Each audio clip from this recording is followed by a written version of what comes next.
আসসালামু আলাইকুম। আজকে আমি রান্না করছি কাঁঠালের তরকারি। কাঁঠালের সাথে সব ধরনের তরকারি মিশিয়ে একটি, আমাদের সন্দ্বীপের ভাষায় বলা হয় আডোরা।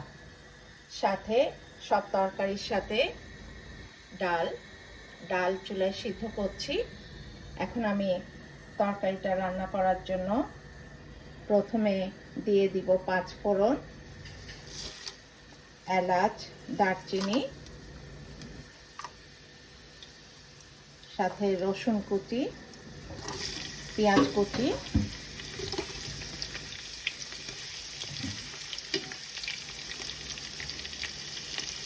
এগুলো দিয়ে একটু ভেজে নেব।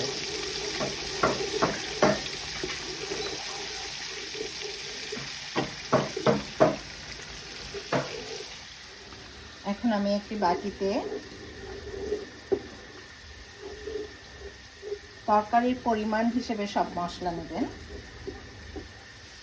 আমার যেহেতু একটু পরিমাণ বেশি, আমি প্রথমে 3 চামচ, চা চামচের 3 চামচ আদা দিচ্ছি, চা চামচের 3 চামচ রসুন দেব,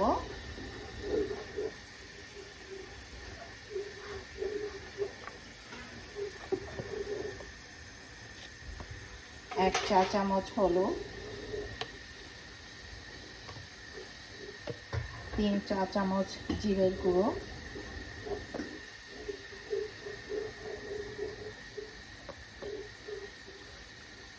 3 চা চামচ ধনিয়ার গুঁড়ো,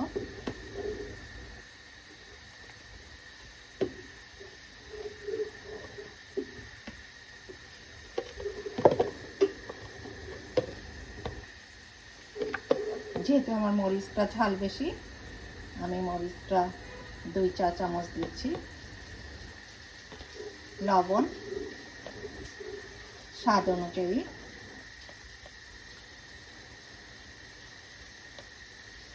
তিন চা চামচ লবণ দিলাম।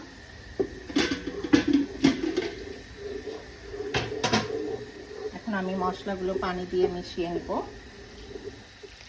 আমি যে কোনো রান্নায় মশলা আমি এভাবে বাটিতে নিয়ে পানি দিয়ে মিশিয়ে নিই, তাহলে আর পুড়ে যায় না।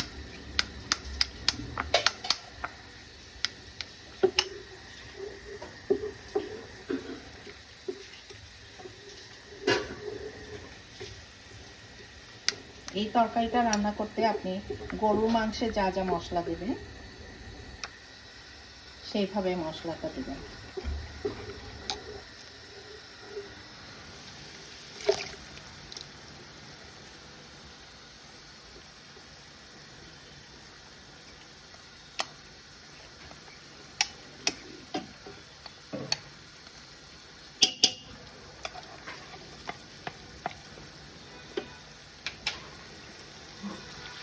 এবার মশলাটা ভালো করে কষিয়ে নিয়ে একে একে সব তরকারিগুলো দিতে হবে।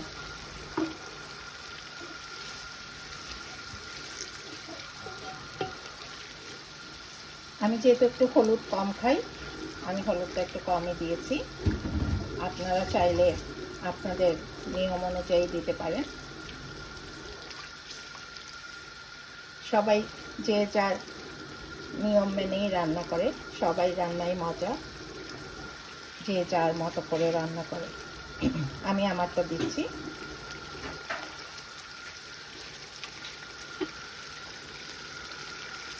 মশলাটা এরকম ভাজা ভাজা হয়ে গেলে এরপরে একে একে সব তরকারি দিব। যেহেতু বিভিন্ন ধরনের তরকারি কেটে নিয়েছি, শক্ত যেগুলো ওগুলো আগে দেবেন, এরপরে নরম যেগুলো ওগুলো দেবেন, আর সবুজগুলো সবার পরে দেবেন, নাহলে তরকারির কালারটা নষ্ট হয়ে যায়।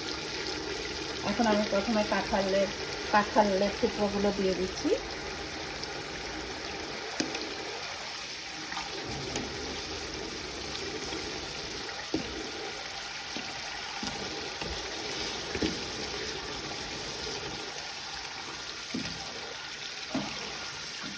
ছোটবেলায় যখন আমার মা রান্না করতেন, আমি কাঁঠালের টুকরোগুলোকে ভাবতাম গরুর মাংস, কিন্তু এখন যখন নিজে রান্না করছি তখন জানি যে এটা গরুর মাংস না, এটা কাঁঠাল, কাঁচা কাঁঠাল।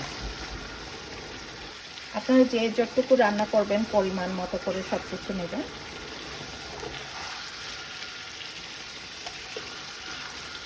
আমি এখানে একটা কাঁঠালের 3 ভাগের 1 ভাগ নিয়েছি। বাজার থেকে কেনার সময়, কাঁঠালের তরকারি কেনার সময় ওইভাবে করে ওরা বিক্রি করে। আমি এখানে কাঁঠালের 3 ভাগের 1 ভাগ নিয়েছি। ডাল, সব রকমের ডাল মিক্স করে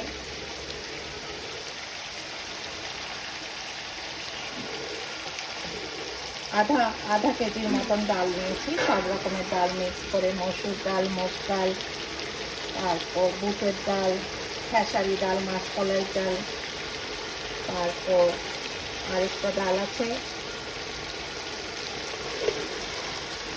ওটার নাম হলো, ওটা গ্রামের তো আমি বলছি পালং ডাল। সব ডাল একসাথে মিক্স করে আপনি তো ওখানে সিদ্ধ করে নেবেন। আর আরেক চুলো এইভাবে তরকারিটা, ভেজিটেবলটা সিদ্ধ করবেন। যখন হাফ সিদ্ধ হয়ে যাবে তখন ডালটা ওখানে ঢেলে দেবেন। ডালটা ঢেলে এরপরে যখন ডাল আর ভেজিটেবলটা যখন মিক্স হয়ে আসবে, যখন আপনার মনে হবে যে হয়ে গেছে, তখন আপনি নামিয়ে নেবেন। একটু বাটার দেবেন, একটু কালা জিরের গুঁড়ো দেবেন, লবণ চেক করে নামিয়ে নিয়ে একটু বাটার দিয়ে নামিয়ে ফেলবেন। এখন ভিডিওতে পুরোটা করতে গেলে অনেকক্ষণ সময় লাগবে, আমি আপনাদের মধ্যেই বলে দিলাম। এই কাঁঠালটা যখন কষে আসবে তখন একে একে আপনারা ভেজিটেবলগুলো দেবেন। এই যে আমি সব রেডি করে রেখেছি। এখানে সব শক্ত যেগুলো, সজনা ডাঁটা আছে, কাঁকরোল আছে, পেঁপে আছে, মিষ্টি আলু আছে, তারপর ডাঁটা আছে, হ্যাঁ, এগুলো আগে দিয়ে দিব। এরপরে আমি এখানে মিষ্টি কুমড়া, ঢেঁড়স, করলা, চিচিঙ্গা, আম, বেগুন, গাজর, ঝিঙ্গা এগুলো নিয়েছি। সবার শেষে দিব বরবটি, ঢেঁড়স।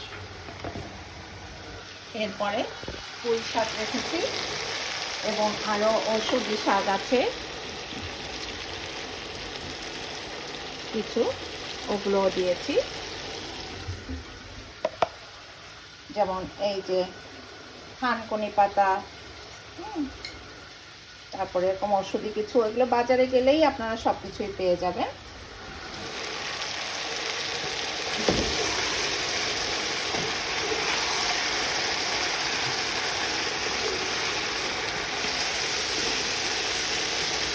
এভাবে করে ফেলবেন আপনারা কাঁঠালের তরকারি। খুদা হাফেজ।